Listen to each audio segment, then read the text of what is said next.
내 얼굴에 살이 없다, 볼살이 없다 이러면 얼굴 살이 다 없어질 수가 있기 때문에 제대로 된 출력으로 정확한 리프팅 시술을 받지 않았기 때문에 효과가 없는 거고, 저 같은 경우에는 한 번에 확 드라마틱하게 확 올라오는 것보다 자연스럽게 얼굴이 변화하면서 리프팅이 되는 거를 조금 더 추천을 드리는 의사 중에 한 명이에요. 그래서 사람마다 취향이 다르기 때문에 이거는 적절한 상담을 통해서 추천을 받는 것이 좋을 것 같아요.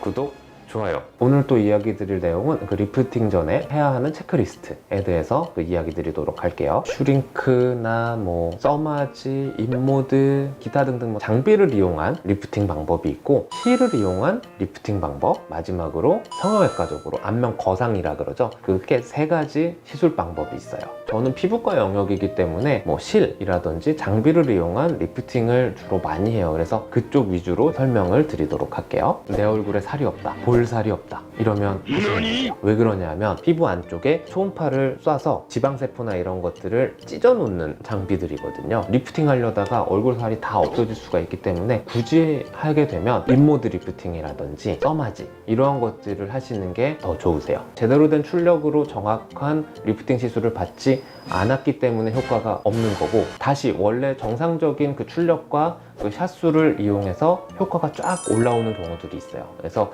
그런 것들은 그 병원에 내원을 해주시면 적절한 상담을 통해서 제가 설명을 드릴 수 있을 것 같네요. 리프팅을 함에 있어서 소모품이 당연히 존재를 해요. 저희가 그 장비 업체에 구매를 해서 한 사람한테 그 소모품을 다 쓰거나 아니면 다 못 쓰더라도 일회용이기 때문에 폐기를 해야 되는 게 맞아요. 아무래도 근데 이렇게 하다 보면 시술하는 사람 입장에서는 되게 돈 아깝거든. 보통 팁이 몇십만 원짜리부터 시작해서 몇백만 원까지 굉장히 팁 가격이 다양하거든요. 저도 그런 게 느껴져요. 하다 보면은 그거에 대한 돈 생각이 나요. 아, 나 이거 예를 들어 300만 원이면 이거 팁 하나만 딴 사람한테 쓰면 이게 100만 원이 내 돈이 되는 건데 이거 어떻게 하는 방법이 없을까 생각을 하다 보니까 팁을 어떻게 그 조작을 해서 한 번 더 쓰게끔 만들어 줄 수가 있나 봐요. 근데 저는 재생 팁은 한 번도 써본 적은 없어요. 이게 경영적인 측면으로 봤을 때는 재생 팁을 쓰는 게 어느 정도는 경영에 엄청나게 도움이 되죠. 그래서 이런 유혹에 많이 흔들리시는 분들이 좀 있는 것 같아요. 한 번 쓴 거는 버려야지 두 번, 세 번 쓰는 건 좀 말이 안 되는 것 같고요. 그리고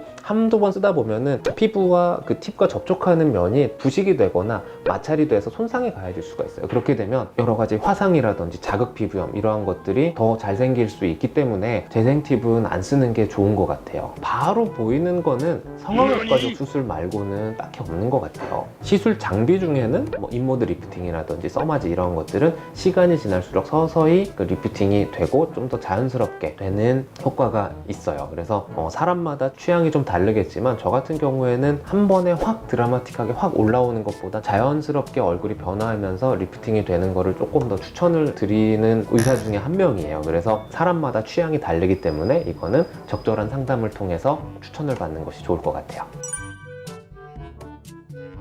기저질환이 있으신 분들, 이런 분들은 강도가 높은 리프팅 시술을 받을 때는 혈압이 올라갈 수가 있고 전신 상태에 영향을 줄 수가 있거든요. 그렇기 때문에 이거는 꼭 체크를 하셔야 되겠고요. 사람은 누구나 비대칭이 있거든요. 근데 이러한 것들을 얼굴 살들이 어느 정도 보정을 해주고 있어요. 근데 리프팅이 너무나 정확하게 쫙 되면 얼굴 골격이 쫙 나타나게 되거든요. 나는 처음에 얼굴이 대칭인 것 같았는데 거울을 보니까 지방이라던가 기타 불필요한 살들이 싹 없어져서 V라인이 됐는데 얼굴이 갖고 있는 기본적인 골격 때문에 비대칭처럼 보이는 거거든요. 이러한 현상이 나타날 수가 있기 때문에 꼭 이런 부분에 대해서는 염두에 두고 시술을 하시는 게 좋을 것 같아요. 혈압이라던가 심혈관계 이상이 있으신 분들은 아스피린과 같은 항응고제를 드시는 분들이 많거든요. 그런 경우에는 시술을 하게 되면 꼭 출혈의 위험성이 있어요. 그래서 이런 것들은 약을 중단을 하고, 중단을 할 수가 없는 경우에는 꼭 내과 주치의 선생님하고 상담을 통해서 그 이후에 시술을 하는 것이 바람직하죠. 리프팅을 하게 될 경우 시술하고 나서 얼굴 약간 자극을 받아서 붉어질 수가 있거든요. 근데 그런 상황에서 사우나 매니아들은 그날 바로 통증 억제한다고 사우나 가시는 분들이 있어요. 절대 안 돼요.